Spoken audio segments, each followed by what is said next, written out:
Mesdames et messieurs, bonjour, bienvenue sur ITV. Bienvenue dans votre émission Diversité.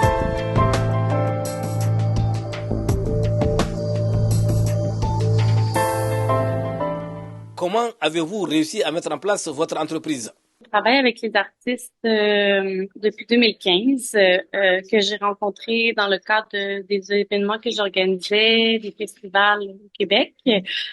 Avec le temps, je suis allée chercher des formations par moi-même pour rentrer dans l'univers musical puisque je viens de l'univers de la photographie en premier et de l'anthropologie à l'université. Donc, on reste toujours dans cet intérêt de l'humain et de son savoir-faire, mais avec l'organisation d'événements et tout ça, ben, j'ai rencontré des artistes extraordinaires qui avaient des besoins de développement de carrière et tout ça. Donc, je les ai accompagnés euh, un certain temps. Puis, en 2020, on s'est rendu compte que c'était l'heure de créer une entreprise puisqu'on avait quand même un bon bagage de savoir qui pouvait servir à d'autres artistes. Puisqu'à la base, j'ai commencé à travailler avec l'artiste Richie J, qui est encore dans l'agence et qui est mon partenaire Tolalito aussi. Donc, c'est vraiment avec lui qu'on a tout construit, tout appris. Puis, c'est justement en 2020, quelle bonne idée durant la pandémie, hein, de démarrer une entreprise en culture. Donc, Tolalito vient du bagage qu'on avait accumulé, puis du savoir-faire qu'on pouvait retransmettre aux autres artistes en service soit ponctuel ou soit en gérance. Je veux juste dire Tolalito Musique, ça veut dire la personne qui va, qui vient, qui pour chercher ce qu'il veut en créole haïtien. Et quels sont les objectifs de cette entreprise?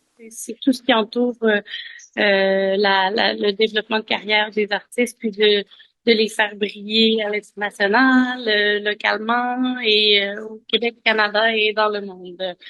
Donc, c'est ça, c'est rendre leur carrière viable ainsi que l'entreprise. Qui sont vos principaux clients? C'est des gens qui ont des besoins au niveau de leur carrière.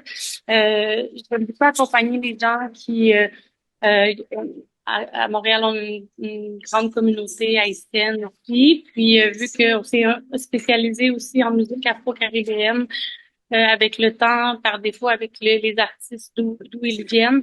En fait, les gens qui arrivent, par exemple, au Canada, qui ont une carrière en Haïti, en Afrique ou peu importe, qui n'ont pas nécessairement les outils pour comprendre comment la musique fonctionne ici ou comment l'industrie fonctionne, ben je trouve que c'est un bon euh, que j'offre comme service, c'est un bon départ là, pour les introduire, leur faire une page web, faire un portfolio, des choses comme essentielles à la présentation des artistes pour qu'ils puissent bien se présenter, puis euh, faire le tremplin entre l'univers passé puis l'univers présent, puis les intégrer dans notre industrie québécoise et canadienne. Comment gérez-vous les différences créatives lorsque vous collaborez avec des musiciens? Moi, je crois que c'est vraiment une richesse que les artistes apportent avec leur style musical, puis dans tout leur profil, même eux, les artistes en soi, vont d'un style à l'autre, ont des influences. Donc moi, je trouve ça merveilleux puis je trouve pas que c'est une gestion là, je trouve que c'est une richesse, puis ça nous nourrit beaucoup en termes de, de,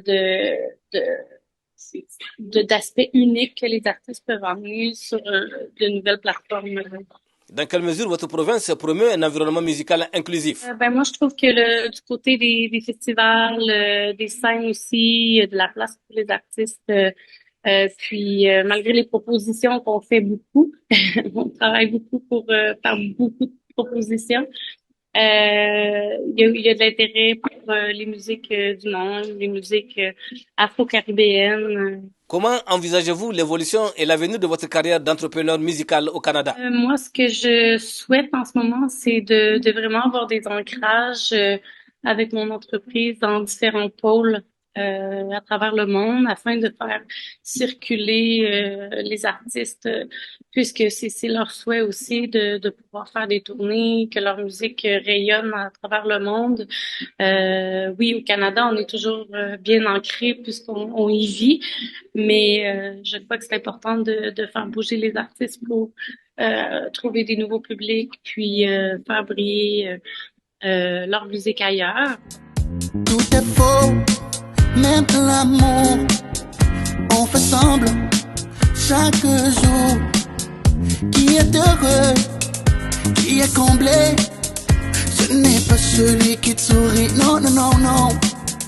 Qui est fauché ou fatigué, ce n'est pas celui qui pleure, oh non, non, non, non.